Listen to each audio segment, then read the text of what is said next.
The city of angels, lonely as I am, together with Hey guys, welcome back to my channel. If you're new here, I'm Shelby and I am a resident of Los Angeles. In general, when you visit a city, it's so different from when you actually live somewhere. Okay, so let's start with the cost of living. For $1,000 a month, you will probably share a room with someone at a pretty nice place, or you could have your own room at a place that might be kind of run down, but for $1,000 a month, it's not gonna be anything luxurious. Probably won't get you your own apartment, like it probably won't get you a studio, and if it does, it's probably like really sketchy. For $1,500 per month, that's actually what I'm paying right now. I have my own room and my own bathroom in a townhouse in a good part of town. So $1,500, I think you can find something reasonable. You can find a safe area. You can probably have your own room. You can get a much better place if you're sharing it. For $2,000 a month, you can have a room in a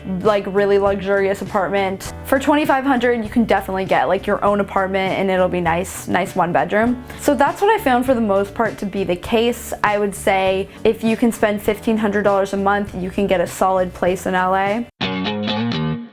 As for actually finding a place, you'll get a much better deal if you just find a one-off random sublease or complex. The big luxurious complexes are more expensive. They have more amenities. I've lived in those and honestly nobody uses the amenities. Like no one's ever in the pool. I don't really think it's that worth it, to be honest. I prefer living in a townhouse with no amenities. I used Trulia to find my current place and it's 4 bedrooms for $4,600. And that's like a really good deal for LA for a good part of town. Like normally if you want to find a nice 4-bedroom place, it'll probably be like $6,000 at least. I used to live at a big complex that was really nice, had a ton of amenities.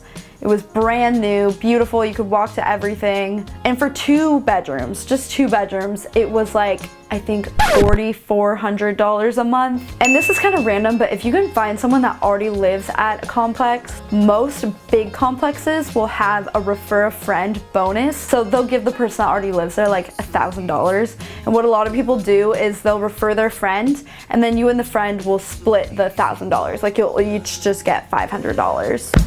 Let's talk about the neighborhoods in LA. LA is very sprawling. The city is huge. Like there are points of LA that are like 30 miles away from each other and probably still considered Los Angeles. Let's start with the west side.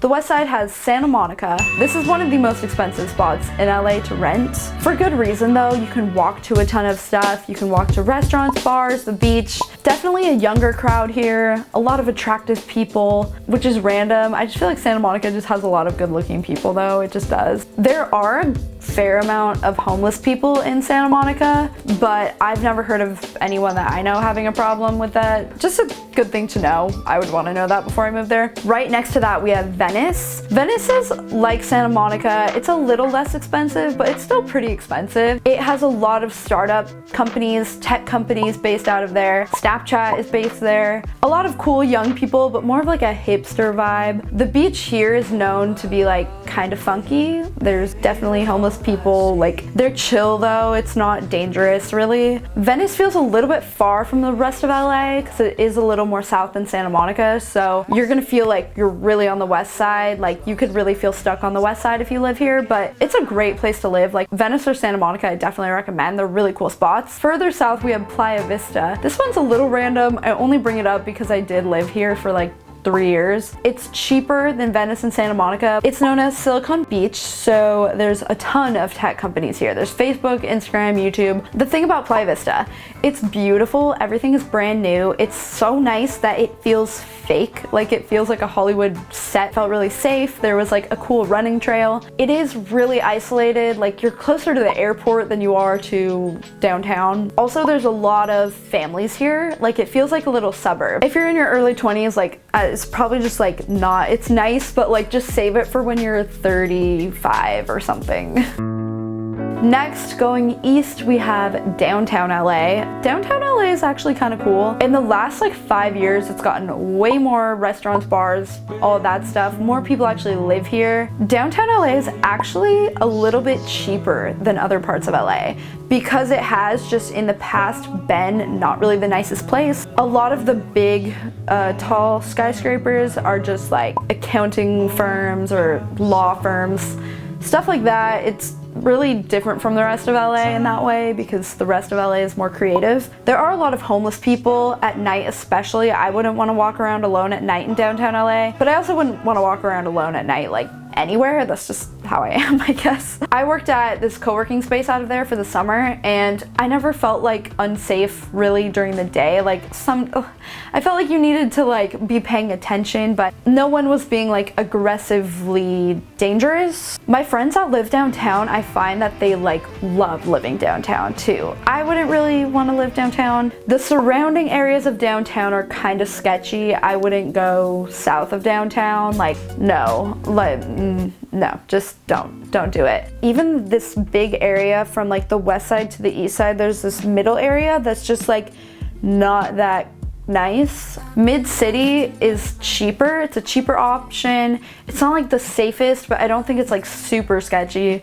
Like this whole area in the middle is just like kind of random. So you could probably get a good deal there if you're looking for like a cheaper place. Next we have Hollywood. I think of Hollywood as more of like a tourist attraction. Like it's a little sketchy, honestly. In general, West Hollywood is actually a lot nicer. West Hollywood is obviously just west of that. It's a really central area though. If you live in West Hollywood, like you're gonna find that you can get to places kind of easy. Apartments in West Hollywood are pretty expensive too. Parking is an issue. If you do live in West Hollywood, make sure you get a parking spot. I think living in West Hollywood would be kind of annoying just because it's so busy and difficult to park that just going to the grocery store would take you a really long time. Okay, now on to general tips for moving to LA. If you're moving to LA, I would say generally have some kind of plan of what you're gonna do when you get there. I wouldn't recommend just moving there just to move there because after the novelty of it wears off, after it starts feeling like real life and not a vacation, you're gonna be like, actually, what am I doing here? But you're gonna want something that you're doing there to keep you motivated. Also, when you're moving, if it's your first time moving, you'll have to put down a security deposit and that'll probably be like first month's rent. So if you're moving to LA for the first time, you want a decent place, you'll probably want like $3,000 up front for your apartment. And that's not including like furniture and all that. Another tip I would say, if you are working somewhere and you have friends somewhere else, live closer to your friends because you're gonna make the drive to work, but you might not make the drive to your friends. And if you live far from friends, like you may not see them very much. And LA will get kind of lonely. If you can make it work to live closer to your friends, it makes it way more enjoyable, especially if you can live in the same building or like walking distance, because LA is really not the kind of place where you're gonna be like wanting to drive after work one day to go hang because it could be an hour drive. Another thing I would say, get a roommate when you first move. Probably one that you're chill with. If you have a roommate that you already know, that's good. Someone that you're friends with, or someone that you have friends of friends with, that's probably the best. People that you live with, you tend to become friends with if you're both chill people that probably would have been friends anyway. And if that's the case, you'll probably become better friends than if you didn't live together. You guys will probably meet each other's friends. Like, it just will widen your social circle. And if you're just moving to a city, it's like a no effort way to meet more people because you're gonna be living there anyway. LA is a city full of people who have kind of recently moved here anyway, so you can make a lot of friends that way. It's easier than other cities, I think, to make friends, although it can be hard to make friends. Like, it kind of just depends on what circle you're in.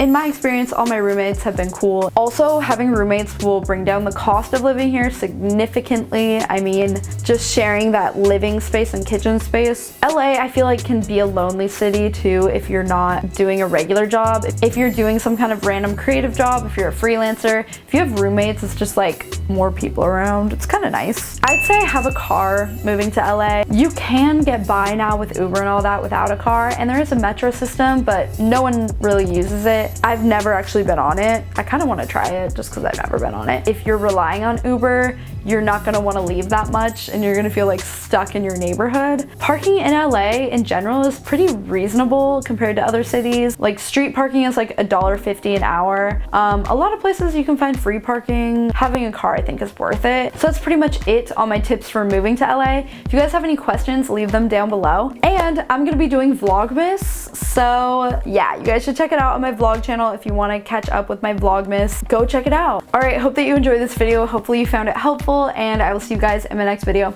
Bye.